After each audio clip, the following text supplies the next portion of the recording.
Hello, and welcome back to the course on classical electromagnetism. We are still on chapter 6 of this course, and before we proceed, let us first review some lessons. So, in the previous lessons, we have discussed about inductance, and if you have a self-induced EMF, it's just the negative of the inductance and times the rate of change of the current. So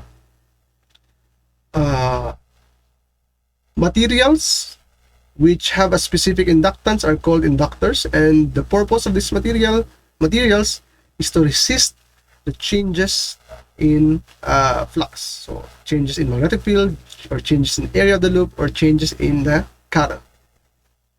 So for this lesson, we will be discussing about how is energy stored in the magnetic fields, especially in inductors.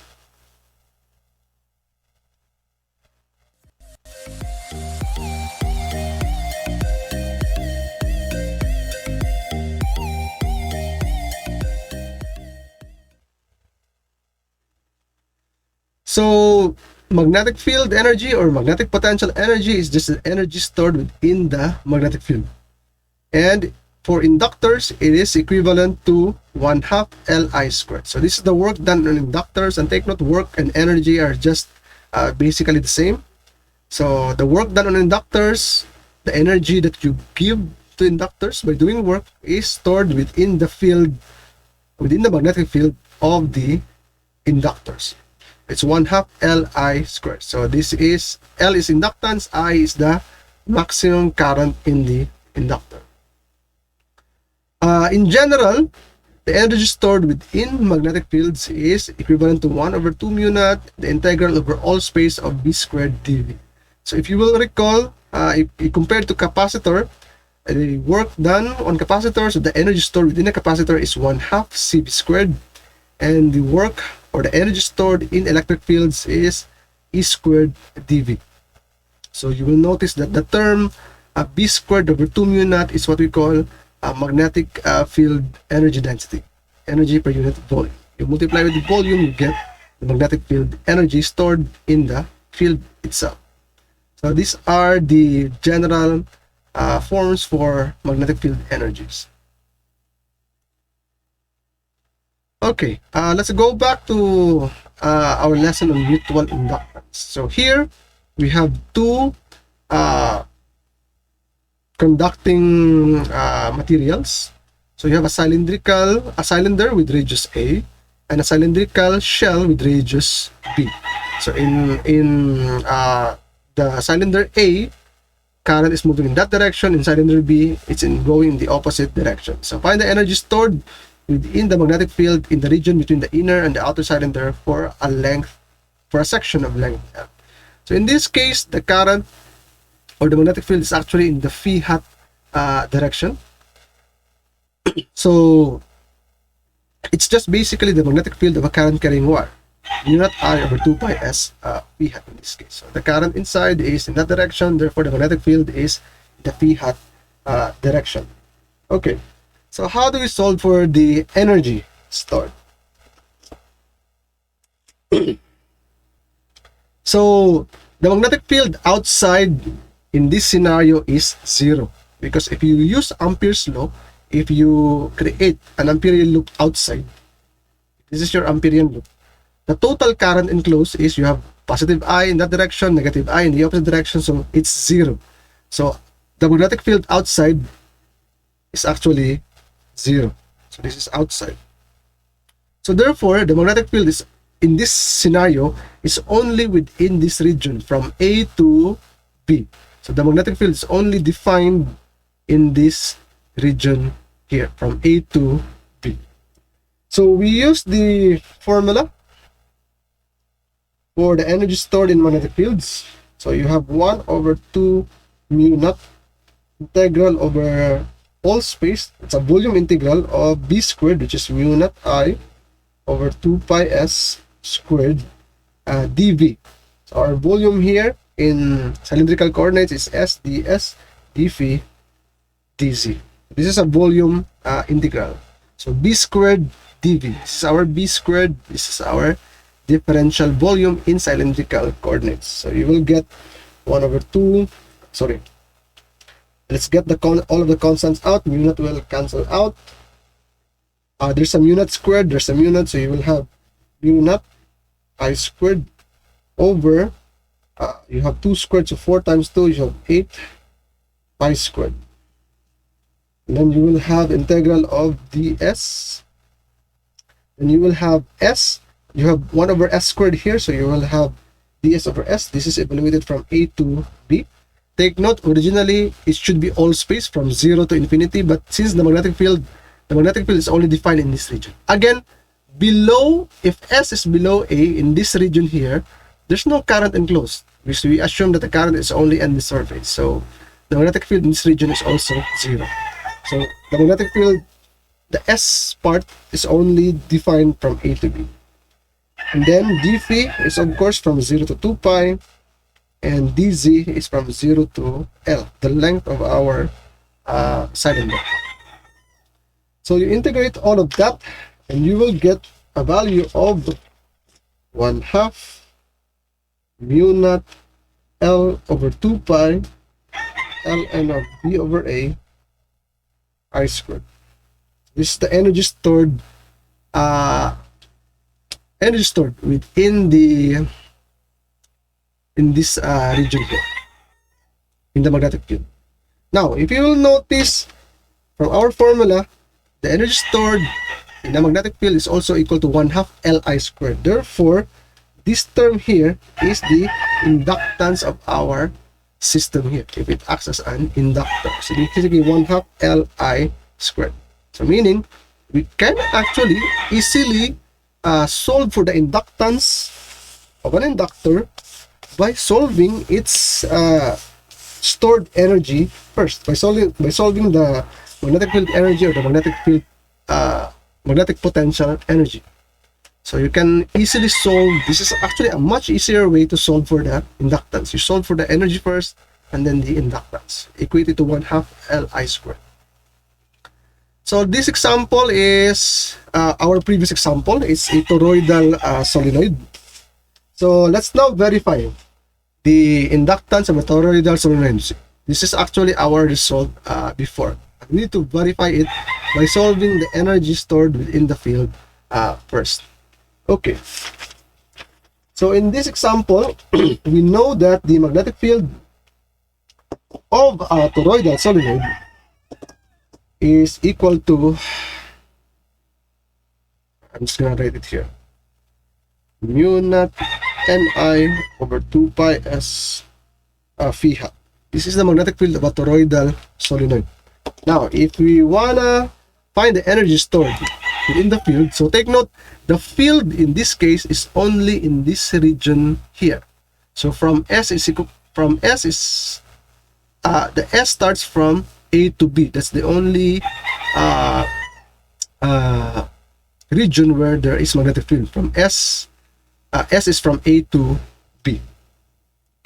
So we use our general formula, 1 over 2 mu naught integral over volume integral of b squared. So square of this one, you have mu naught Ni over 2 pi s squared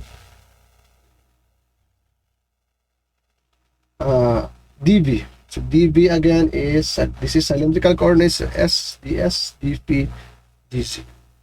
Okay, so we basically have a similar situation in the previous problem. So simplify this, you have mu naught n squared I squared over 8 pi squared integral of ds over s from a to b, and then integral of d phi from 0 to 2 pi, and integral of dz. Our dz here is from 0 to h. So from 0 to h. Okay, so we're using cylindrical coordinates here, and we get the energy stored in the field as 1/2 mu naught n squared h over 2 pi ln of b over a I squared, which means that our inductance is given by this term in the parentheses here. Not us, that is our inductance, and that is what we have obtained before. Mu naught n squared h bar over 2 pi ln of b over a. Okay.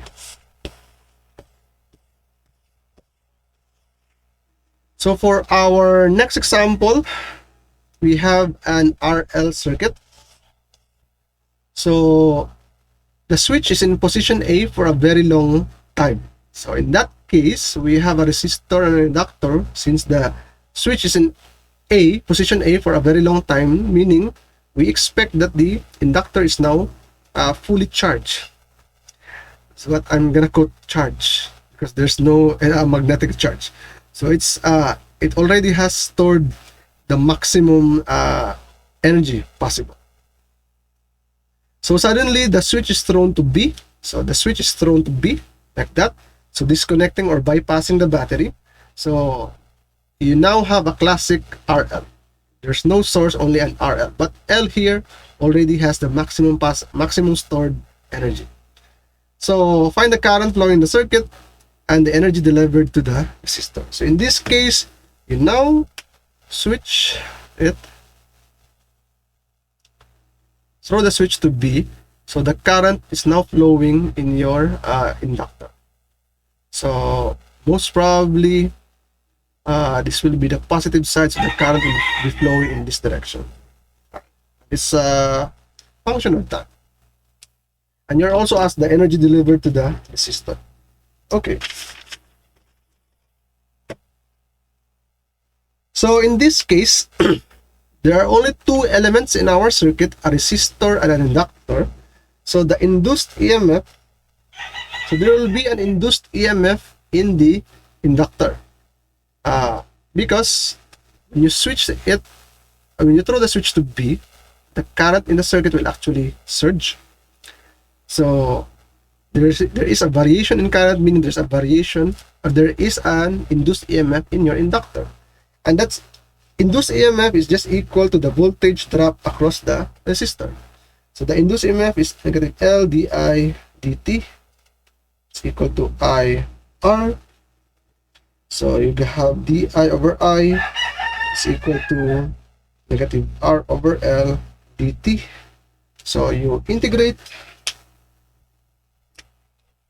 from an initial value. So the current will have an initial value of I naught and a final value of say I from 0 to t, and you will get ln of I over I naught, and finally you will get I as a function of t is equal to epsilon naught over r e to the negative r over L times t.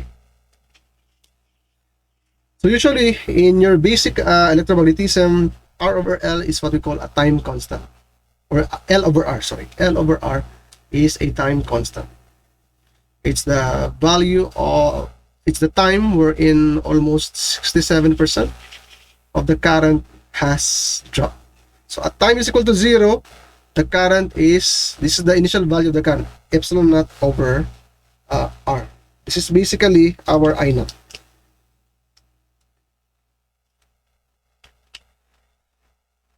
So it has an initial value at time is equal to 0. At time approaches infinity, you get e to the negative infinity or 0 or 0. So the current will actually be will actually approach 0 at a long time, after a certain time. So no more current will flow to the resistor. So meaning all of the energy of the inductor is now given to the resistor, and that resistor dissipates that energy or lost that energy. So in that time, current is now 0. Okay, what is the energy delivered to the resistor? So similarly, we use the concept of power. So power is just delivered to a resistor is I squared R, and this is the work per unit time.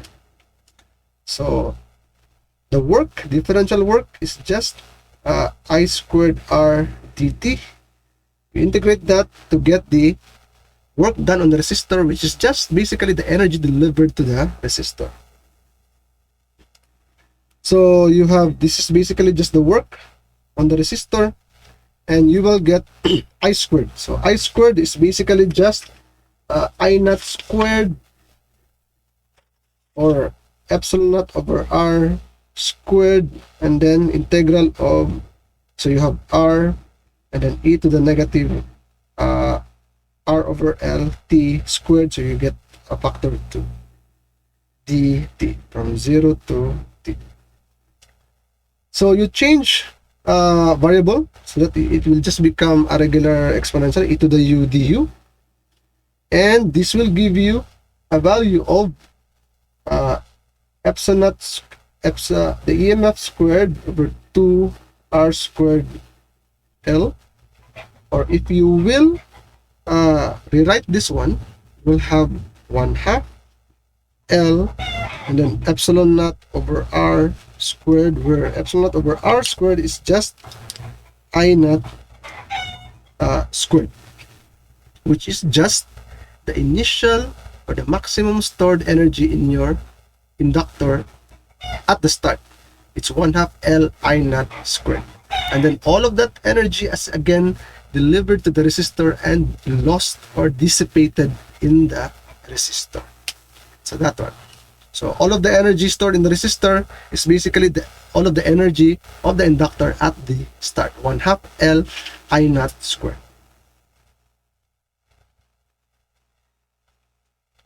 So that is the end of this lesson. So in the next lesson, that is actually the final lesson for this chapter, we will be talking about, I will now be generalizing the equations that we have obtained so far, and we will discuss Maxwell's role in developing the equations of electromagnetism. So we'll discuss about Maxwell and the displacement current. So I will see you again in the next and the last lesson of this chapter.